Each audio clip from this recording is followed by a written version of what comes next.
Good morning, students. Our today's topic in the subject of Geography O levels, in the topic of secondary industries, is formal and informal industrial sectors. So concentrate yourself here. First, we are going to read the formal sector, and here comes the definition of the formal sector: legal, regular, and registered industrial units located in purpose-built factory or office building.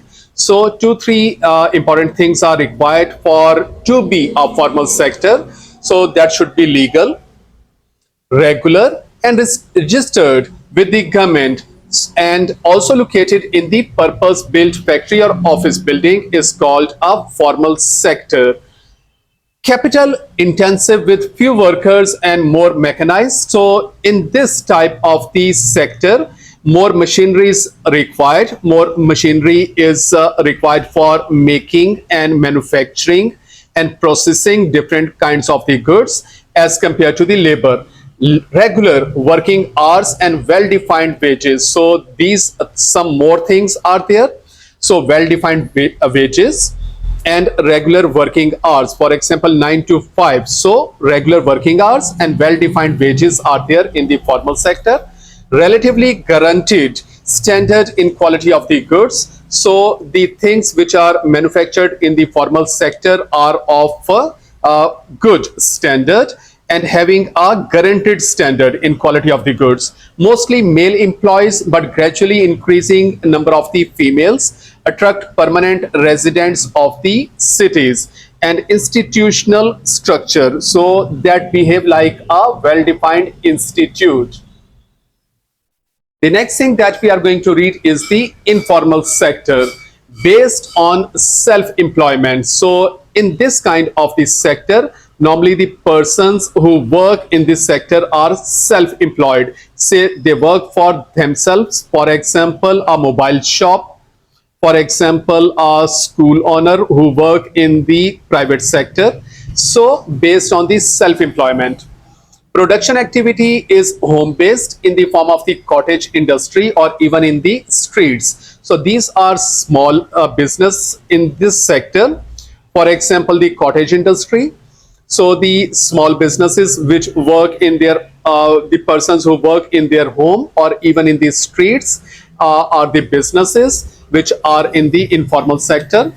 This is normally a labor intensive, relying on the variety of the hand tools and rarely using modern machinery, because in this sector normally the small businesses are there, and that's why very rarely using modern machinery. Normally the hand tools are used, and this is a labor intensive. It means more labor is required as compared to the machinery. Often are non-registered and without well-defined labor laws. So because they work according to their convenience and according to the requirement of the work, so they are non-registered normally and without well-defined labor laws. Irregular working hours and uncertain wages, because the working hours depend on the work. So more the work, more will be the working hours, and less the work, and less will be the working hours, and uncertain wages. So when more orders come for manufacturing of the goods, the workers get more wages, and when there is no work, the workers get no wage at all. Involves mostly females and children and rural migrants. So the people who work in this kind of the sector, because here the wages are low, so normally the females and children work in this type of the informal sector, and the rural migrants who normally agree to work on the low wages work in this type of the sector. The next thing that we are going to read in the lecture is the contribution of the formal and informal sectors. Formal sector provides greater security of the job, better working conditions to the workers, and its contribution to the national economy is documented, because a formal sector is registered with the government. So they have to give their each and every detail to the government departments. So their contribution to the national economy is documented, and this kind of the sector is actually having big businesses, so greater job security and better working conditions are provided to the workers, and normally the wages are high in this type of the businesses which are working in the formal sector.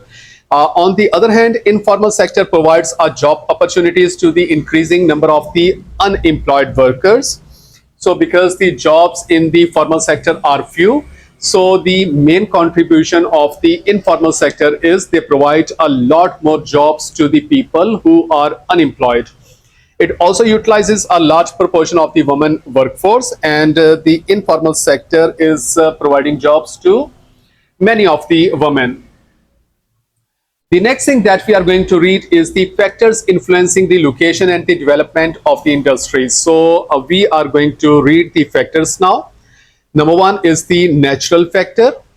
Cheap, flat, and well-drained land accessible easily through natural routes. So this is the first factor. So to locate a factory or a business place, cheap, flat, and well-drained land is necessary, and also that should be connected with the natural routes easily. So this is the first factor that influence the location and development of the industry. Number two, moderate and tolerable climate should be there so that the work is not affected severely.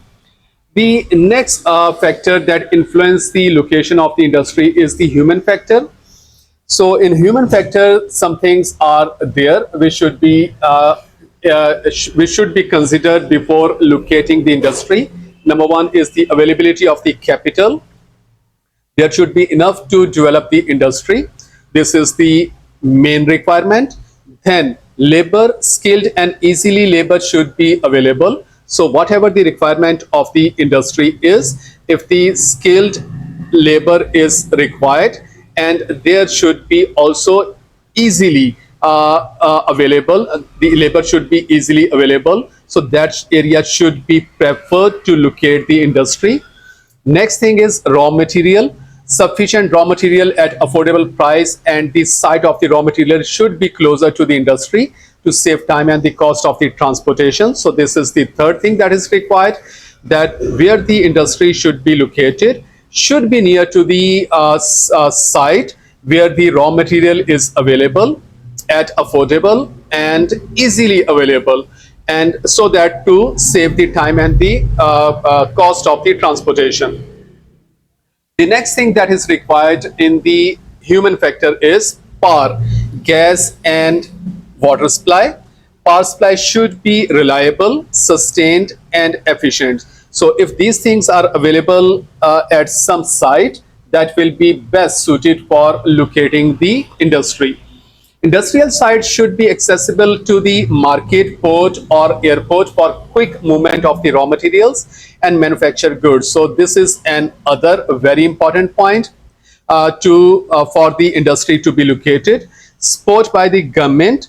Government plays a very important role in the establishment and growth of the various industries. Different government departments are responsible for the developing infrastructure needs such as roads and rail links, power, gas and water supply, telephone connections, and variety of the incentives like tax holidays, concession in import and export duty, and cheaper rates of the power and gas. Another form of the government support is the setting up of the industrial estate and industrial zones.